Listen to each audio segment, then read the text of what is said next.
Ang summary po ng answer namin is we really just set forth, yung nasabi ko nga kanina, yung defenses ng Vice President, yung nakita nating mga infirmities kahit dun sa naganap na Committee on Justice proceedings. No? Isa na dyan, syempre, yung sinasabi natin na wala namang ebidensyang naka-attach sa mga impeachment complaints at yung mga ebidensya umano na inilabas ay inilabas lamang o nakalap lamang doon sa committee proceedings after we have already filed our answer before the Committee on Justice. Ito yung mga bagay na nire-raise namin sa aming answer. At maliban doon, in-address din namin yung bawat article. Yung mga allegations sa bawat article, in-address din namin yan sa aming sagot. Ako naman po ay magbibigay po on behalf of the defense team ng siguro executive summary sa ating mga kasamaan sa media. Dahil alam namin na gusto niyo pong malaman man lang kahit in broad strokes kung ano yung laman ng answer. It's just that, of course, we don't want to litigate our case through the media. So, and yun nga po, meron tayong rules on prohibiting us from discussing the merits publicly. So magbibigay lang po kami ng executive summary sa inyo para may magamit naman po kayo na material at makita nyo naman po kung ano yung basically the gist ng naging sagot. It's, well, the nomenclature is it's an answer, but obviously our answer is being filed without prejudice doon sa aming Supreme Court petition.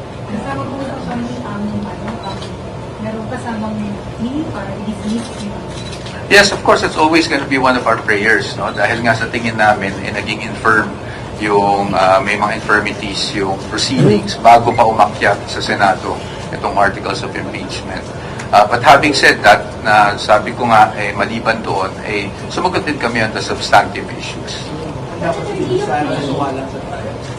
Of course, kaya po kami nandito dahil yun nga, parating sinasabi kailan naharap si VP, but I think we have to contextualize yung pagharap. The fact that we filed an answer now, kung hinaharap na ni VP, itong mga paratang laban sa ano lang pa wait mo kasi baka gamitin yung Oo, well, the documents, dumami lang po yun dahil syempre meron tayong mga annexes, mga attachments doon sa ating answer, kaya po marami yun. But the answer itself is around 50 pages, kasama na dyan yung signature pages. So, nasa ganun lang po yung answer natin.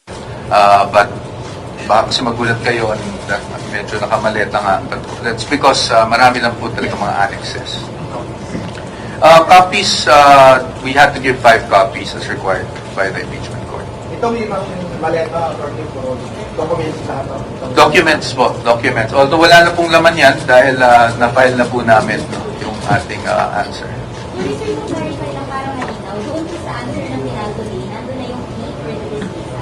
Yes, that's one of the prayers sa answer namin na sinasabi namin meron ngang infirmities yung naging proceedings. That's why we feel that it warrants dismissal. Also, we have raised our objections on the alleged pieces of evidence against the Vice President. By the way that sinasabi nga natin, and we have to reiterate, yung mga pieces of evidence na yan na hindi naman naka-attach sa original complaints. And itong mga pieces of evidence na to ay nakalap lang noong ongoing yung proceedings ng Committee on Justice and after we have filed an answer. So, to us, this goes into basic tenets of due process. Kung kinakailangan, sa ngayon, we don't really want to box ourselves in kung kailan, diba? Kasi parating yan yung tanong, but kung kinakailangan naman po, we'll have to see, that will have to be determined to have on the developments of the proceedings. Ano yung pinag-return sir na ebidensya na nakahanap lang sa committee na tapos nilabas actually ng Well, actually lahat po.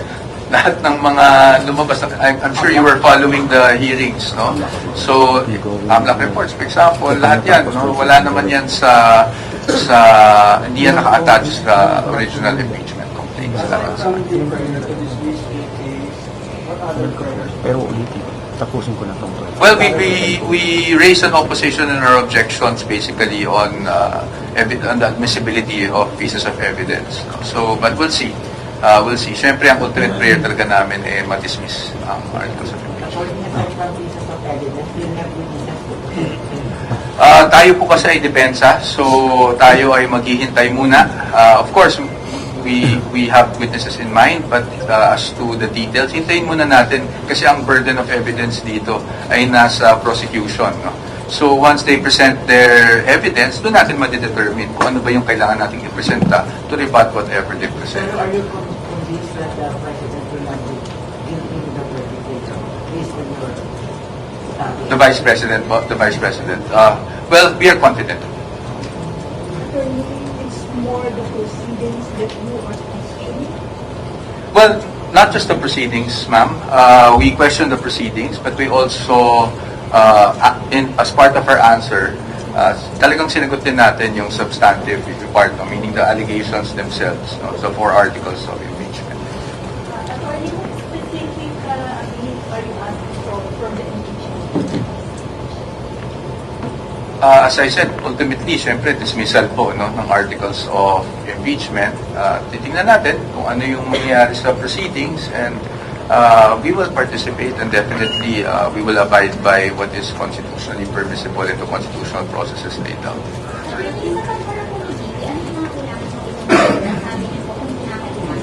Yeah, hintayin lang po natin yung development ng proceedings, no? No, it's not really the summons. It depends kasi kung ano yung takbo ng proceedings. I cannot tell you exactly kung ano yun, but tingnan muna natin paano tumakbo yung proceedings. Nakita ko, I don't know if that's official. May nakita lang ako sa SOCMED yata kanina. I don't know if that's official. But whatever is the official calendar, we will just abide by the calendar. Pero hindi pa sa mga senator justice sa Republic of Of course, alam nyo, parati kong sinasabi, parati namin sinasabi sa defense team, we should always give the senator judges the benefit of the doubt. No? Although we have to admit, and we're not naive to the fact that impeachment is both a political and a legal process, we believe in political neutrality of the senator judges. So, kung meron mang partiality, huwag po muna natin bigyan ng badge of any partiality ang kahit sino senador, pro or anti, di ba? We have to give the senator judges the benefit of the doubt and we submit to whatever happens in the impeachment. Given the pieces of evidence and how the procedural stuff that you're going through, can you consider that this can be a simple or shorter impeachment? Yes, because as far as we're concerned, we're very confident with our legal position. No? We are very confident that wala namang nagawang impeachable offense ang ating Vice Presidente. But these things will be threshed out. It will depend on the pieces of evidence that will be presented, the witnesses that will be presenting those pieces of evidence. So, hindi natin alam, susunod lang tayo kung ano yung maging schedule. No? But tayo, we are ready to confront all of these allegations.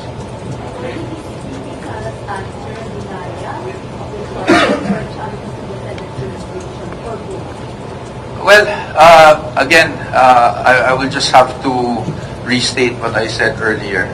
We have raised what we saw or what we believe in as constitutional infirmities, defects in the procedure, and also the deficiency on the substantive aspect of these allegations. We feel that the allegations do not rise to the level of impeachable offenses against the Vice President. So, and for that, those are the grounds by which we think dismissal is warranted. But, like I said, let's see how things turn out. Basta tayo sa defense team, we are definitely ready to provide the Vice President with the best defense. Thank you, sir. Thank you. Thank you very much. Thank you. Thank you, guys.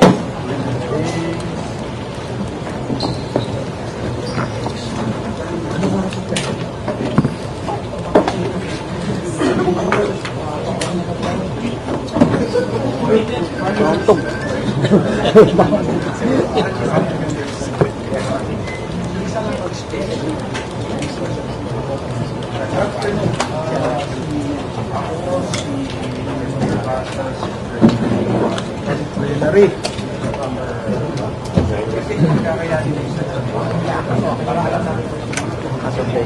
Ano ka nag-open? Ano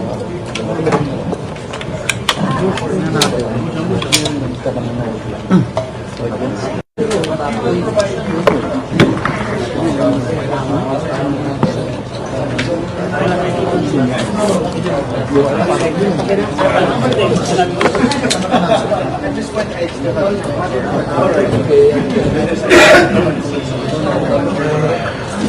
guys.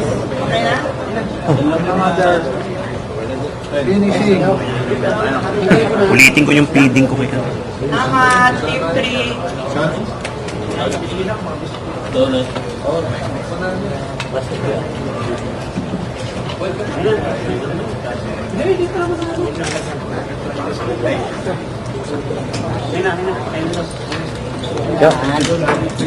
Chok, kalasin mo na, Chok. Tatakin ko rin. Oh. Session na tayo, Chok. Ah. Wait lang ha. Paano lang kabit? Vicky boy! Vicky boy! Kasi lang ako. Ano gagawin mo? Tapakan mo ko! Hindi ko, dali na.